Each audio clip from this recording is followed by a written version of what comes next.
एक बार महात्मा बुद्ध एक गांव में अपने शिष्यों सहित घने पेड़ की छांव के नीचे बैठ थे।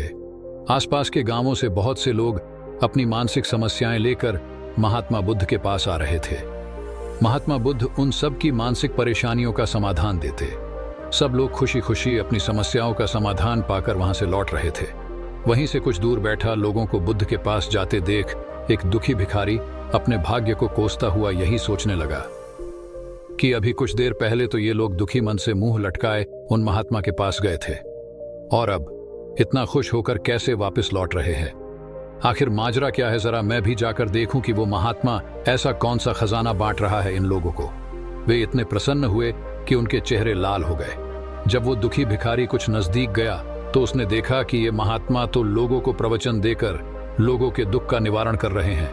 यह देखकर भिखारी के मन में भी तीव्र इच्छा हुई कि क्यों न मैं भी इन महात्मा को अपना दुख बताऊं, मुझे भी अपने दुख का समाधान अवश्य मिलेगा। बस फिर क्या था, समाधान पाने की लालसा लिए भिखारी महात्मा बुद्ध के सामने पहुंचा और हाथ जोड़कर प्रणाम करते हुए बोला, हे महात्मा बुद्ध, मैं भी लोगों की मदद करना चाहता हूं। मुझे लोगों की मदद करने की बहुत इच्छा है, लेकिन मैं कैसे मदद कर सकता हूं?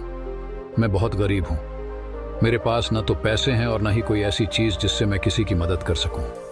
मैं कोशिश करने पर भी किसी की मदद नहीं कर सकता। मुझे भगवान ने इतना गरीब क्यों बनाया? हे महात्मा, मुझ पर कुछ कृपा करो। इतना बोलते हुए भिखारी रोने लगा।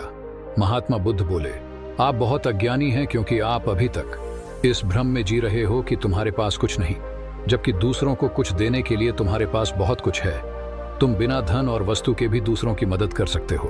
तुम्हारे पास जुबान है जिससे तुम मीठे शब्द बोलकर किसी के दुख की चेहरे पर मुस्कान ला सकते हो। इन्हीं शब्दों की ताकत से तुम किसी के भी टूटते हौसलों को फिर से मजबूत कर सकते हो। इन शब्दों की शक्ति से आप किसी के भी मन में सकारात्मक विचारधारा के बीज बो सकते हैं और उसे गलत रास्ते पर जाने से रोक सकते हैं। तुम्हारे दो हाथों से किसी भी कमजोर या लाचार व्यक्ति की सहायता कर सकते हो।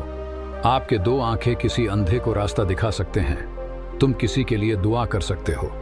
यह हो सकता है कि उनके बुरे काम फिर से हो जाएं। आप किसी के अच्छे स्वास्थ्य की कामना कर सकते हैं, लेकिन अज्ञानतावश तुम अब तक इस बात को समझ नहीं पाए और इस भ्रम में अब तक जीते रहे कि तुम्हारे पास मदद करने के लिए कुछ नहीं। किसी की मदद करने के लिए धन और वस्तु का होना अनिवार्य नहीं है। बिना धन और वस्तु के भी हम कई प्रकार से लोगों की मदद कर सकते हैं। महात्मा बुद्ध के ज्ञान से भरे ये सुंदर शब्द सुनकर भिखारी के चेहरे पर मुस्कान आ गई और वह खुशी से झूमता हुआ वहां से चला गया। इस बुद्ध मॉरल स्टोरी से हमने क्या सीखा? दोस्तों, महात्मा बुद्ध की इन बातों से बहुत कुछ सीखा गया।